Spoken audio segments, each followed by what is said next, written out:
Odločitve so tiste, ki kreirajo naša življenja. V oddaji Klepet ob kavi predstavljamo rubriko Dobra odločitev. Boljše izbire za boljše življenje.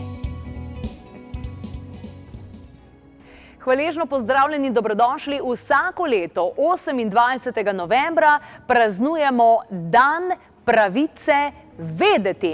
In glede na to, da obstaja ta dan, to pomeni, da obstajajo določene stvari, ki jih imamo pravico vedeti, a vendarle jih pred nami skrivajo.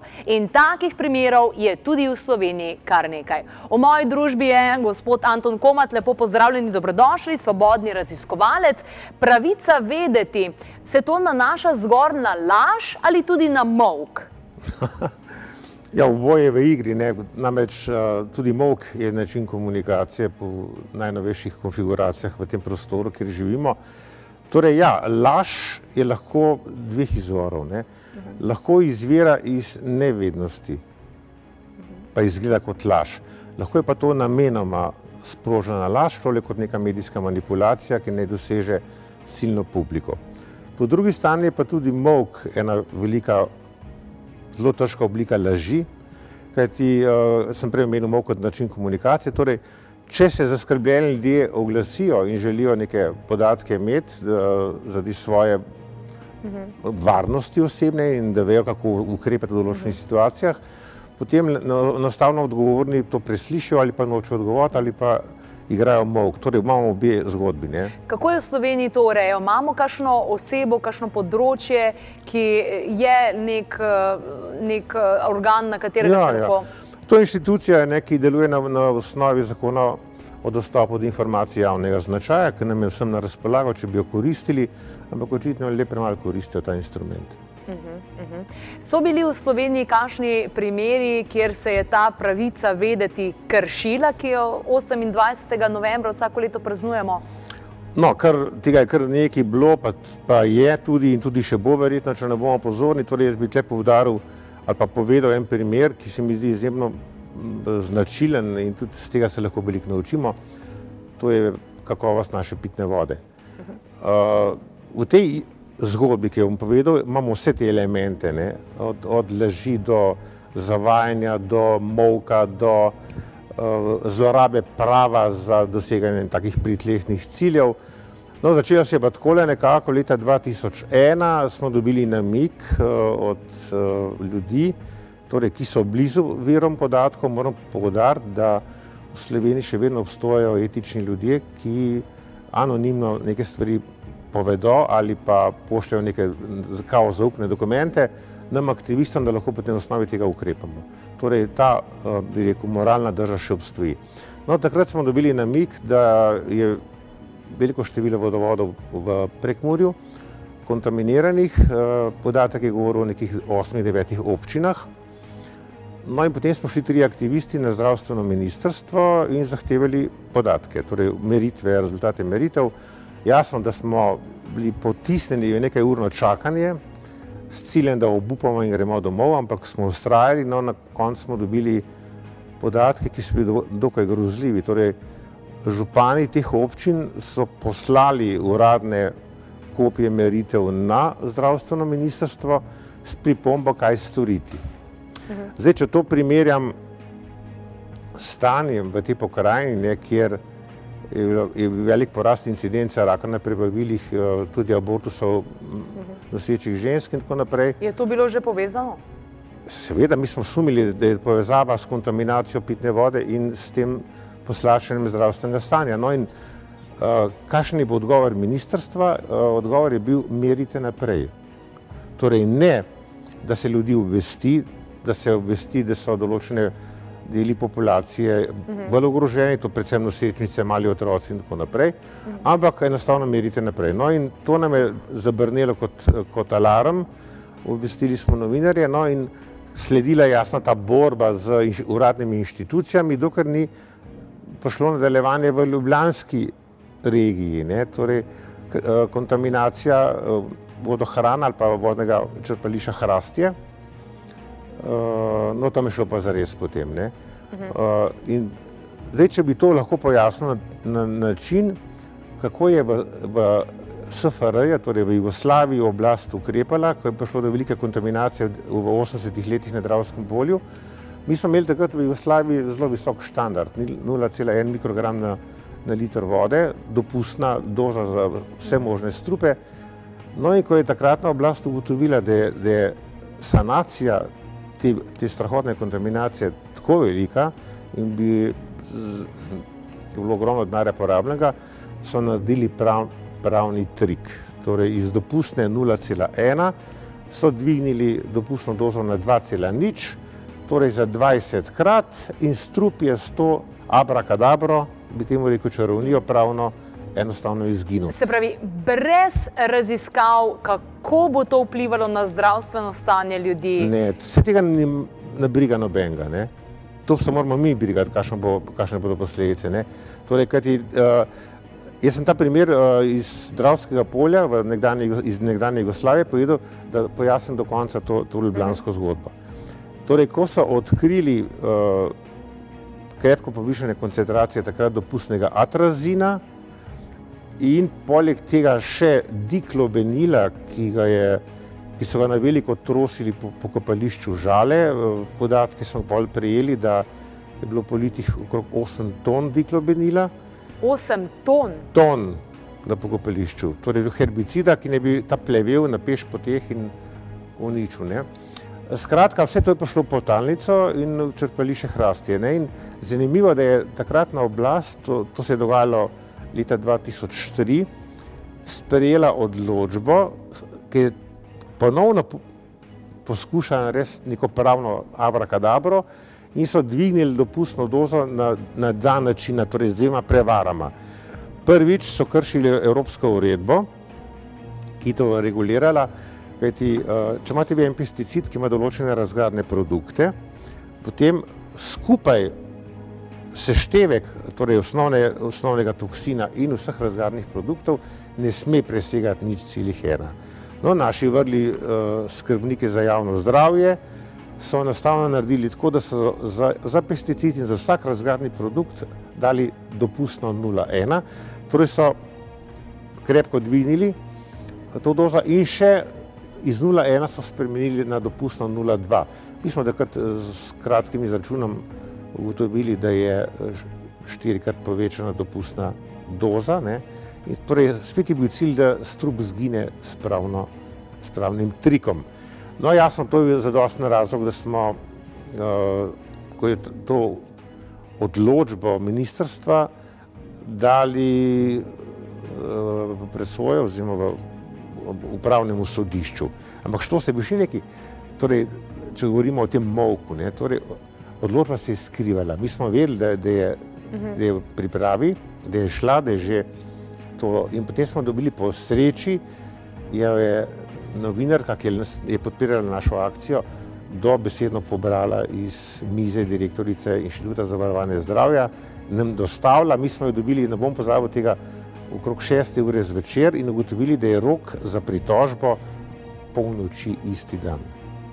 Torej smo imeli 6 ur na razpolago, da spišemo spodbijanje te odločbe, ne, in da to po pošti priporočeno pošljemo na upravno sodišče. No, to je uspelo. Upravno sodišče je suspendiralo potem to kriminalno odločbo, no, in posledica je bila pričakovana, torej da se je potem začelo objavljati rezultate meritev in tako naprej.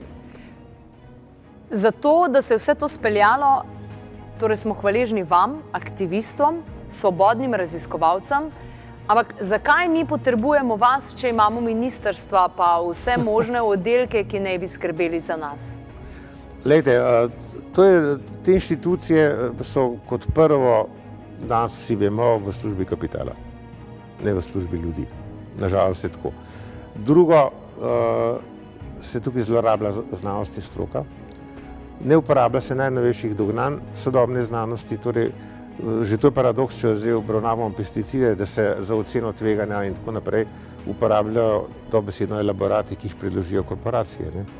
In da nihče ne obravnava raziskav, recimo, neodvisne stroke. V tem primeru, ko sem govoril o atrazinu, mi smo rabili 6 let, aktivisti, da smo dosegli prepoved teh strupov, tega strupa v slovenskem prostoru. Glejte, danes se ravno tako dogaja z glifosatom. Ista zgodba. Ne? Vemo, da je kakšna razkritja so bila v svetu glede glifosata, ampak tukaj ni bistveno, da je tisto, kar se najbolj razglaša, da je potencialno kancerogen. Ne? To je jasno bolj odmevno pri ljudstvu. V bistvu je to strahotni antibiotik in metabolični strup, ki dobesedno razgradi naš mikrobiom, torej vsebino našega črevesja in ravno tako uniči floro v tleh.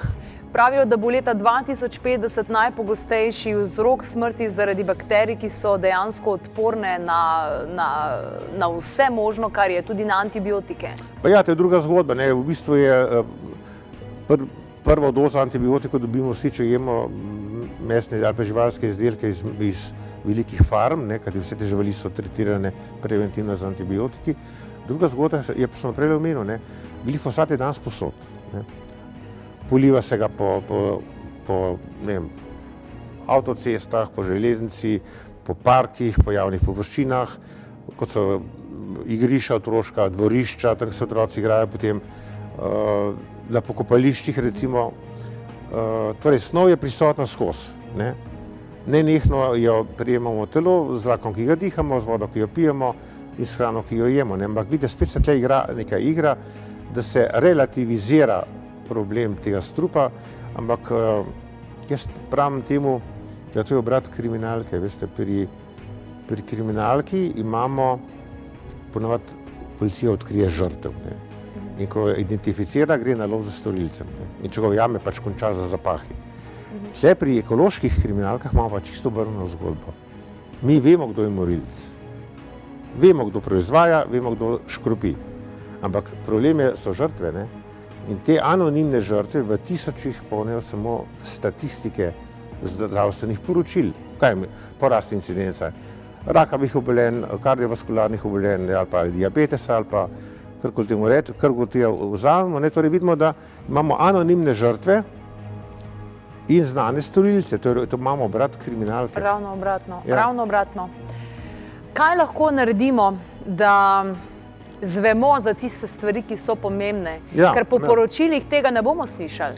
Lejte, bistvena razlika je med analizo, ki jo nek laboratorij opravi, in potem pa poročilom za javnost, ki ga nekdo sestavi na osnovi tega.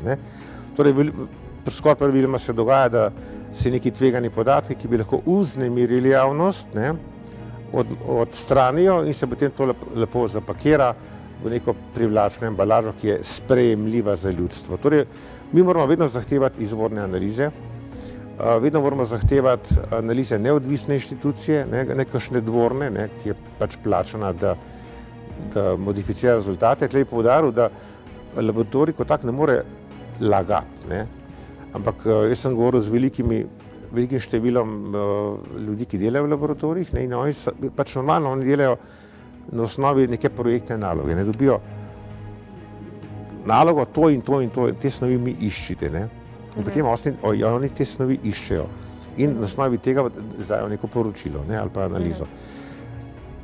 V našem okolju pa lahko 500, 200 ali pa 100 ali pa 50 snovi, ki jih niče ne išče.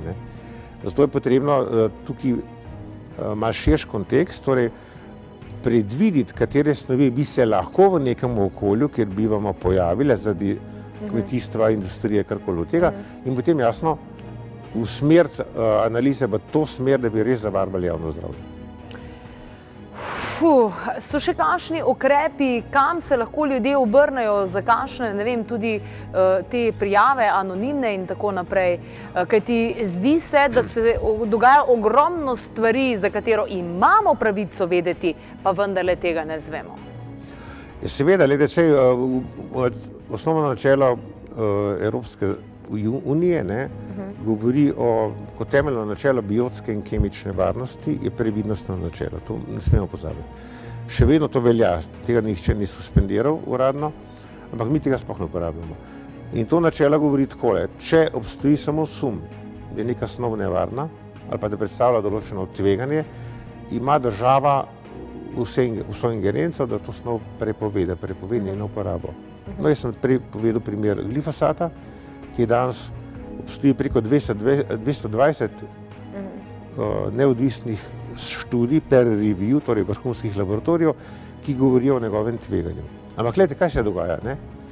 Nihče ne meri, koliko je tega v hrani, nihče ne meri, koliko je tega v človeških tkivih z nekim biomonitoringom, ne? Ampak enostavno se pogajamo, ali bi to prepovedali na javnih površinah, pa kdaj bi to kmetijstvu prepovedali uporabo in tako naprej, in se zavlačuje odločitev. Jasno, tle gre za ogromen pritisk agrokemičnega lobija, ki je vedno v igri, in zame je nedopustno, da te ljudje sedijo tudi v določenih komisijah, ne, določenih inštitucijah, ki bi morali skrbeti za javno zdravje, ne da servisirajo interese kapitala.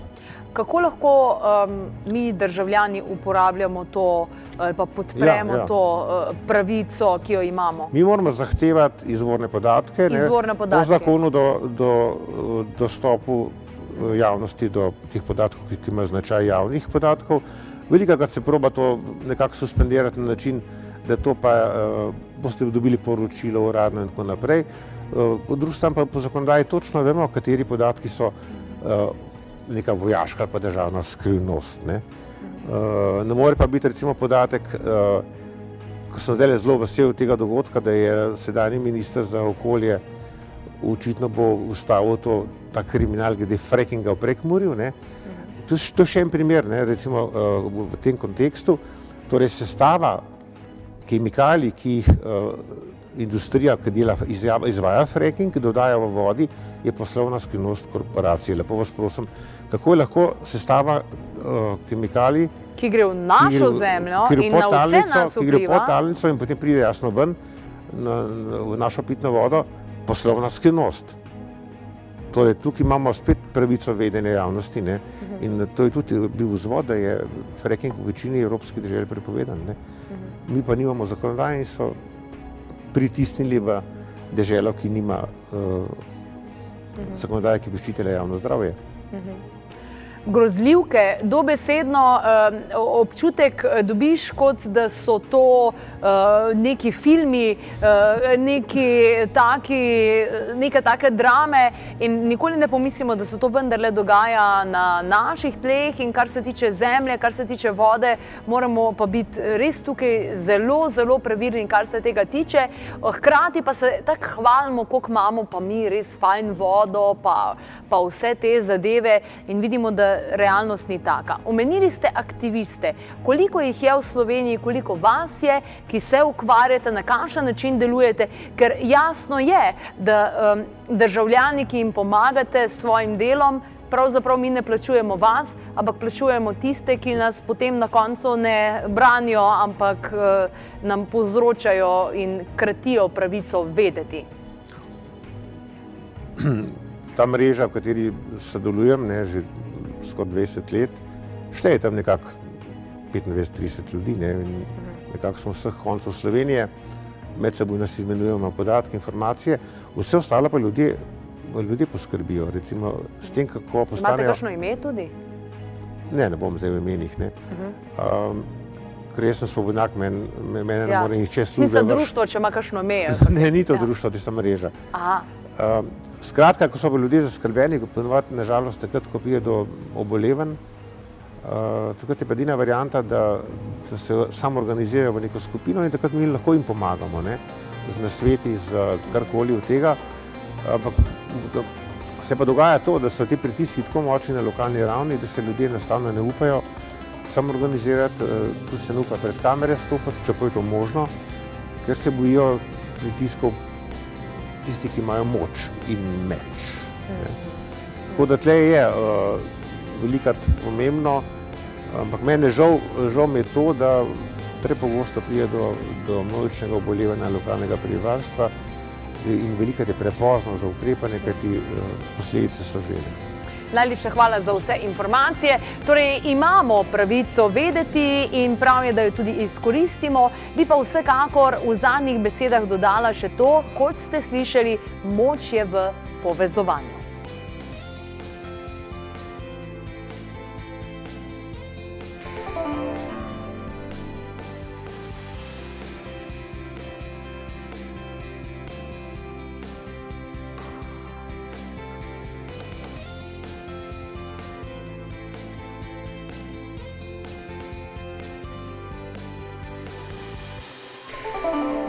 Realna slika je vedno tak, da ljudje, jaz upam, da Slovenci ne bomo postali Američani, ker je pač to, kar je najbolj neko prodajno usmerjeno, ali pa čim bolj predelano, čim bolj zavito v nek celofan,